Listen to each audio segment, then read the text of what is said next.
estômago mesmo, tá?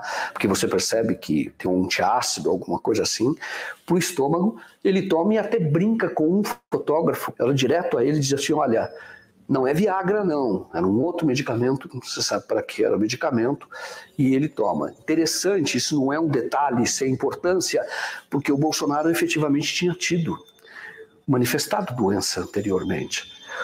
Num congresso evangélico lá em Santa Catarina, Gideões, ele, o pastor diz lá que quem quer receber oração para cura tem algum problema no estômago, então que ele faria uma oração. E o Bolsonaro fica de pé, a Michele coloca a mão exatamente onde foi a facada, tem uma outra pessoa, suponho que seja um pastor também, coloca também a mão, e eles fazem ali aquela oração. E há notícia de que o Bolsonaro, numa viagem a Cascavel, uma viagem de campanha, ele passou mal e teve que ir para o hospital. Bem, sejam todos muito bem-vindos ao canal Thiago Parigiani, o canal que está em busca da verdade. A gente está em busca da verdade do caso Adélio Bispo, e já não é de hoje, né? Esse assunto vem rendendo aqui no nosso canal e cada vez que a gente cava um buraco, a gente acha alguma coisa, a gente traz aqui para você. Vê com a gente, né? Dividindo totalmente na transparência que a gente prega aqui todo o conteúdo que a gente apura. Então, se você quer saber a verdade do caso Adélio Bispo, já chega aqui, deixa o seu joinha, se inscreve no canal, ativa o sininho das notificações e escreve aqui. O caso Adélio Bispo, para mim, ainda não foi resolvido, né? Segundo o primeiro advogado do Adélio Bispo pelo Instagram para mim, isso já foi resolvido há 4 anos. Para você, foi resolvido o caso Adélio Bispo? A facada é falsa, a facada é verdadeira? Teve mandante, não teve mandante? Você tem aí todas essas respostas? Se você tiver, escreve elas aqui para mim, por favor, porque eu ainda não as tenho. E enquanto eu não tiver, a gente vai acompanhar esse caso para poder chegar numa conclusão do que aconteceu. Eu acho que é um assunto que mudou a política brasileira, né? Existe uma política antes e depois dessa facada. O Bolsonaro cresceu gigantemente, a popularidade, acabou sendo eleito muito por conta da facada, ele mesmo brinca com isso, né? Muito por conta da facada, a facada que me elegeu, né? Eu tive lá, são palavras dele, não minha, eu acho que não, foi todo um movimento que ocasionou a eleição do Bolsonaro, primeiro com o movimento de impeachment da Dilma, depois o movimento da Lava Jato, e depois um grito, né, da população, do povo por mudança nesse país, e acabou culminando na eleição do Jair Messias Bolsonaro, que depois acabou sendo derrotado, e hoje a gente sofre novamente com a esquerda no poder e suas velhas políticas e as suas velhas tentativas de calar o povo, né? Eles gostam só que uma emissora fale as coisas aqui nesse país, só que agora quando a esquerda assume, ela vê que o mundo está um pouco mudado, que existe um negócio que chama YouTube, que tá dando mais audiência que a Globo, meu amigo. E isso está incomodando um pouquinho tanto o presidente quanto o pessoal ali da alta cúpula do STF. E a gente vai repercutir hoje um documentário aqui dos jornalistas da Gazeta do Povo, o Ricardo Sabag, o Jones Rossi, o Paulo Pozonoff e o Evandro Schenkel. Eles fizeram uma reação ao documentário do Joaquim de Carvalho, que é meu colega, já esteve aqui e fez o documentário, uma fake news, né, uma fakeada no coração do Brasil, falando que a facada pode ter sido uma facada falsa. E ele levanta as hipóteses e a hipótese mais contundente é de que o Jair Messias Bolsonaro tinha um problema e de fato ele mostra ali na igreja esse problema. A gente está atrás dos pastores aí dessa região de Gideões, Santa Catarina, para ver se o Messias Bolsonaro tinha falado para eles ali na ocasião qual que era o problema que ele tinha. Muitos estão falando que o Jair Messias Bolsonaro poderia ter um câncer, né? E aí aproveitou-se dessa situação e fez isso.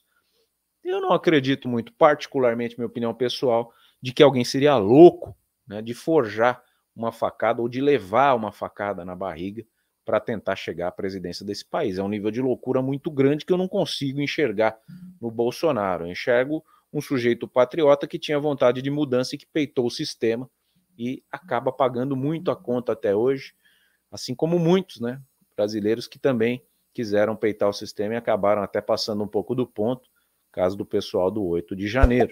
Mas vamos ver o que temos nesse documentário, que eles fazem uma live, na verdade, descontraída, comentando pontos chaves do documentário da fakeada no coração do Brasil. A gente vai fazer por blocos para não ficar um vídeo muito pesado. Eu quero o seu compartilhamento, quero também a sua interação, quero o seu joinha e principalmente o seu comentário, que é muito importante. A facada foi falsa, a facada foi verdadeira, teve mandante, não teve, Adélio agiu sozinho, Adélio agiu a mando de quem? Quem mandou os advogados, quem pagou os advogados, né, e por que não deixam Adélio Bispo falar? São essas as maiores perguntas que a gente tem, e veremos se esses 4 jornalistas da Gazeta do Povo terão o poder de trazer a verdade à tona. Vamos lá. Para definir isso, o documentário é teoria da conspiração. Eu, particularmente, tenho um problema sério com teoria da conspiração, porque eu acho que isso revela, no final das contas, um narcisismo extremo. E não importa qual conspiração de direita, de esquerda, de centro, transversal, essas pessoas que ficam falando agora de negócio de vacina, todo mundo só ganhou dinheiro, não sei o quê. Isso é os Simpsons, lá dos bons tempos, traduziu muito bem como pensa o conspiracionista. Que é aquela coisa, né? Todo mundo é burro, menos eu. Então, assim, esse filme do Joaquim Carvalho, com todo respeito, ele vai nessa linha. Ele acredita ali que os sinais de que a facada do Bolsonaro foi falsa são evidentes.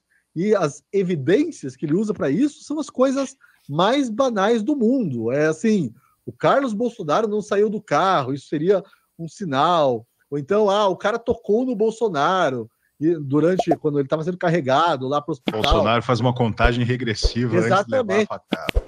A parte da fotografia, que assim, para quem não assistiu, o fotógrafo chorando, um choro falso, mas chorando, dizendo que nossa, ele perdeu a fotografia dele porque ele foi distraído propositadamente. Posso começar? Desculpa te interromper, Paulo, mas eu preciso fazer uma teoria de conspiração dentro da teoria da conspiração. Ela urge, porque eu pensei que a gente não ia entrar nesse tema logo no começo, porque me parecia algo pequeno dentro do documentário. Mas esse filme é um documentário meio reportagem especial, né? Porque ele não tem cara de documentário e ele tem muito mais cara de reportagem de 1 hora e pouquinho, né?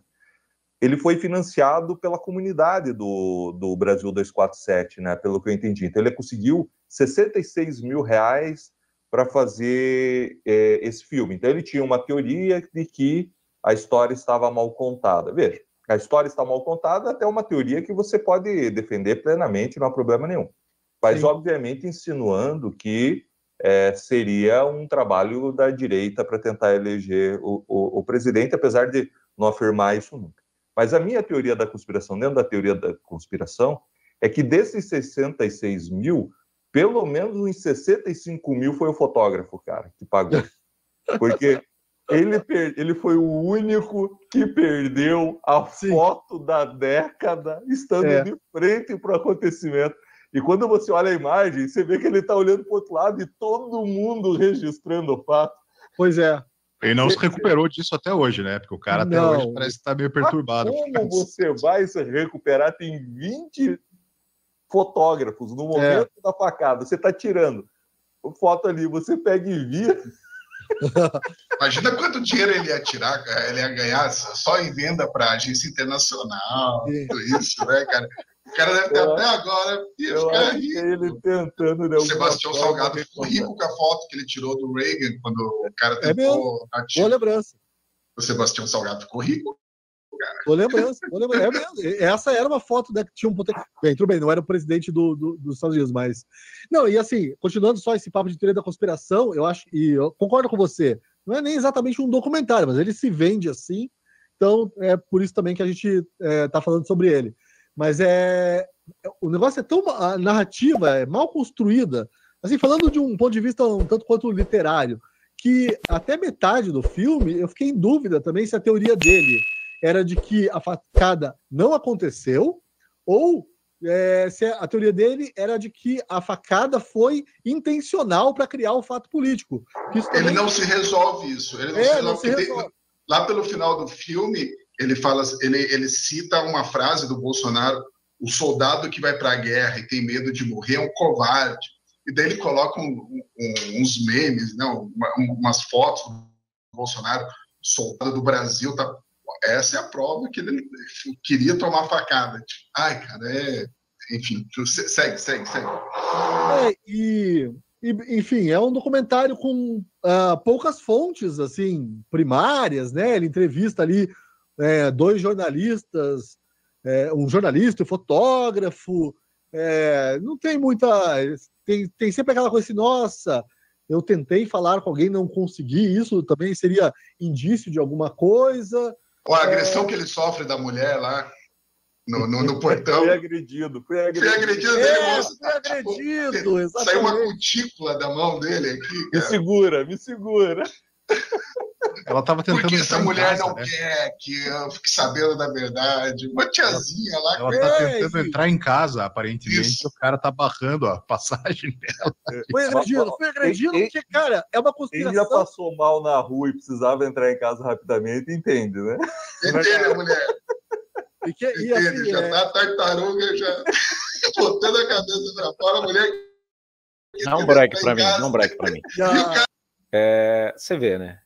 Isso é o que o jornalismo enviesado faz, né? Nós vimos o documentário, eu não tinha essa informação que eles trazem, de que foi arrecadado R$66 mil, posso checar com o Joaquim depois. E se realmente acontece uma vaquinha online de um canal que é esquerdista, que é o canal 247, que foi trazido pelo Pavinato, que tem verba do governo ali, que foi noticiado em algumas mídias, que recebeu mais de R$600 mil do governo atual, gera esse tipo de situação, né? Porque o jornalista apura. E aí virou o jornalista investigar o outro jornalista. E aí gera esse papo de boteco de jornalistas inteligentes, né? Pessoas que sabem das coisas, mas que deixam clara a sua predileção política, e um fala, né, mais pela direita do que mais pela esquerda. É uma insanidade falar que foi uma facada falsa? Existem alguns indícios. Então, tá aí o Joaquim que veio aqui corajosamente e falou, né, ao vivo, e eu gostaria de trazer outros jornalistas também. Teve o fato da exploração da camisa com sangue? Teve. Teve o fato de um atentado nos Estados Unidos, de um atirador que inclusive era portador de autismo, e que isso aumentou a popularidade do Trump? Teve. Então, eu acho que todo o jornalismo deve ser respeitado. Só que o enviesamento dos canais gera esse tipo de reação que a gente está vendo aqui. Entendeu? Então, Gazeta do Povo é um veículo mais à direita. Eu não sei se ele está totalmente à direita ou é centro-direita. E o canal 247 é totalmente esquerda. Então, é natural que iria aparecer um conteúdo desse que vocês mandaram para mim para reagir aqui. A questão é, tudo isso que eles falam, eu dei risada em alguns pontos ali, porque, de fato, é lamentável para o fotógrafo ele ter perdido a chance. Isso é uma piada interna de jornalistas, né? O fotógrafo que está cobrindo um fato não pode olhar para o lado. E ele olha bem na hora da facada, né? E no documentário mostra de uma forma triste, né? E eles estão rindo ali porque, cara, realmente foi, né, muito ruim para esse fotógrafo não ter tido acesso à facada. A imagem seria a foto em alta resolução. Tem vídeos, né, que mostram a faca entrando e saindo ali, mas de fato não tem o take, né, o take da facada, que seria isso. Mas vamos continuar assistindo aqui. Vamos lá, que tem mais 3 minutinhos aqui. Eu quero as suas reações. Deixa o seu joinha, se inscreva no canal e deixa aqui o seu comentário. Vamos lá. Cara lá segurando o portão. Pô, ele teve sorte de não ter sido mais agredido. Não, e assim, eu acho que teorias da conspiração dão filmes até mais ou menos interessantes, assim. Todo mundo aqui lembra, né? A gente até falou relatório do JFK, né? Do Oliver Stone, que é divertido, assim. Enfim, a teoria da conspiração... Pelo menos rendeu uma coisa boa, que é o episódio do Seinfeld que tira sarro, né? E assim, teoria da conspiração, literatura de espionagem se baseou nisso nos anos 60, 70 pra caramba. Então, todo filme também de espionagem, todo filme do James Bond é um pouco teoria da conspiração, Não seria legal. Só que realmente essa conspiração aí que o Joaquim Carvalho tentou cavar não deu certo, simplesmente. É fantasioso demais até para as pessoas mais narcisistas e que se acham detentoras assim, de um poder de conectar pontos extraordinários. Pontos são muito, muito difusos e nessa teoria, né, vocês citaram essa mulher que teria agredido o jornalista, caramba, né, a teoria é tão profunda que chega até o povo, até a tiazinha que está lá querendo entrar em casa, ela está envolvida nisso, e ela está envolvida num pacto de silêncio. E eles não explicam quem é aquela mulher, mas você deduz que ela é a esposa do ajudante do fruteiro. Sem brincadeira. Essa é a relação possível. E assim, eu vou perguntar para vocês. A esposa do ajudante do cara da frutaria. E eu vou perguntar para vocês. Olha que conspiração essa coisa. Imagina você ter uma rede de intriga que chega nesse ponto, né? E assim, o negócio da faca, né? Porque a faca teria sumido, não sei o quê, e o fruteiro lá estaria envolvido nessa grande conspiração. Eu fico me perguntando, eu pergunto a vocês, pergunta quem está assistindo, né? Você ali tem uma banquinha de fruta, acontece esse fato político, violento, você não vai querer, depois de 3 anos, o país totalmente polarizado, essa briga e não sei o quê, você não vai querer se envolver nessa história, você não vai querer dar entrevista, é uma coisa mais natural do mundo. Não é não querer se envolver, já estão envolvidos. Você imagina o assédio de todos os fatos que essas pessoas sofrem, sim, de advogados, de oportunistas, da própria investigação da Polícia Federal, obviamente, ela vai chegar lá, vai entrevistar pessoas simples, pessoas que estão tocando o dia a dia, se veem metidas num processo, tendo que visitar a delegacia para contar os fatos, depois rechecar os fatos, depois ter que... Você reconhece a pessoa, você não reconhece? As pessoas vão ficando com medo, né? Exatamente. É óbvio que elas vão ficando com medo. Imagine, uma das teorias da própria família, né? Da mãe? Irmã do Adélio. A irmã do Adélio. Da irmã do Adélio, que não tem contato, né, com o Adélio, então, e ela é toda ressabiada. Agora, você imagina o assédio que ela já sofreu até esse momento. Então, você até entende que uma pessoa está tentando procurar uma saída, ela começa a achar sim, algumas respostas que não são necessariamente reais, mas que ajudam a passar por aquele momento. Então, não é todo mundo que está ali está mentindo, né? Ou está escondendo, ou não, mas é um assédio muito forte, gente. Foi um dos principais acontecimentos dos últimos anos. Fato. Né? E essa cena, Evandro, me chamou a atenção. Agora você está falando, eu lembrei também, cinematograficamente, filmicamente, né? Como você disse, a gente brinca, mas vocês repararam que tem uns closes assim no barraco, né? Em que a mulher vive, mostrando a pobreza dela. Surreal essa narrativa, né? De que a pessoa ali, de repente, o depoimento dela teria até mais credibilidade, porque ela é uma mulher super simples.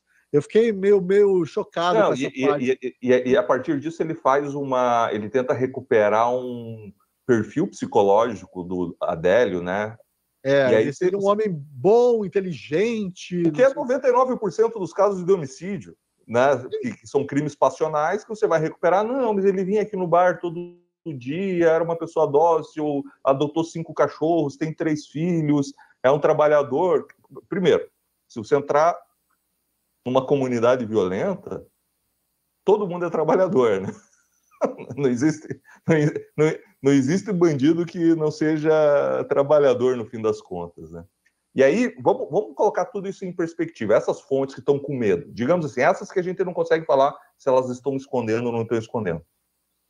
Existe uma cobrança muito, muito forte da direita de que houve, sim, um mandante pro Adélio, né? E o Joaquim Carvalho, ele também usa essa versão, que houve, sim, um mandante pro Adélio. No caso da direita, então, você imagine, você tem uma pressão de um pessoal muito engajado e volumoso que quer descobrir quem mandou matar o Bolsonaro, né? E uma pressão, inclusive, na Polícia Federal. No final das contas, o presidente é o Bolsonaro e é o chefe da Polícia Federal. Isso por si só gera uma pressão de investigação, né? Então, todo esse entorno, de alguma maneira, eles já estão sendo expostos a isso. E você tem os outros que querem descobrir a farsa da fakeada e que vão atrás dessas pessoas para tentar colocá-las contra a parede. Então, é natural que não haja nenhuma resposta de um desconhecido. Até porque o jeito que ele aborda as pessoas é para não conseguir a resposta. Ele chega com a câmera falando, quero fazer uma entrevista. Ele não tenta se aproximar, tenta conversar, a câmera escondida, uma coisa tentar pegar. né? Não, ele não quer fazer aquelas entrevistas. Ele é invasivo demais, né? É invasivo demais. Cara. Todo mundo que é jornalista sabe que se você não tiver uma conversinha antes, tal, em casos assim que são mais sensíveis, a pessoa não vai. Cara, se você for no centro, se for na rua 15, um monte de loja, se chegar na loja com uma câmera entrando, me fala ainda quanto a pessoa vai dar um tapa em você, vai fechar a loja, né? Pô, não existe isso, não existe. Uma paradinha. Um outro ponto, né? Dá uma paradinha para mim. Só para contextualizar aqui, porque a gente vai fazer por bloco, senão fica muito cansativo. Então, foi proveitoso esses primeiros 20 minutos aqui, 15 minutos.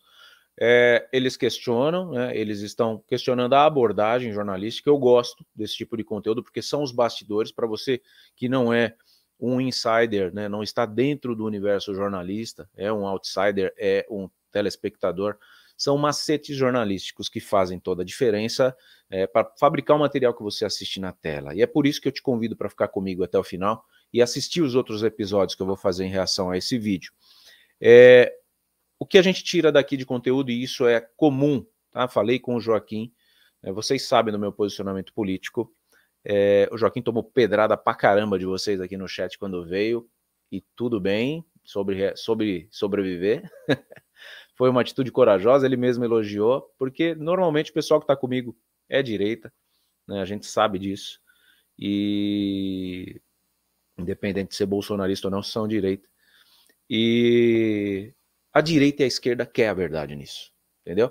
A esquerda acha que foi a família Bolsonaro que está envolvida, o próprio Carlos Bolsonaro, como eles induzem a entender, e a direita acredita que tenha sido obra do PT a tentativa de eliminação do Jair Messias Bolsonaro. Para você, o que foi que aconteceu naquele dia, em setembro de 2018? Me conta aqui e esteja comigo na sequência dos nossos vídeos. A gente vai fazer o break aqui, e se você continuar, quiser assistir inteiro, continue, mas por enquanto a gente fecha esse vídeo e vamos para o próximo.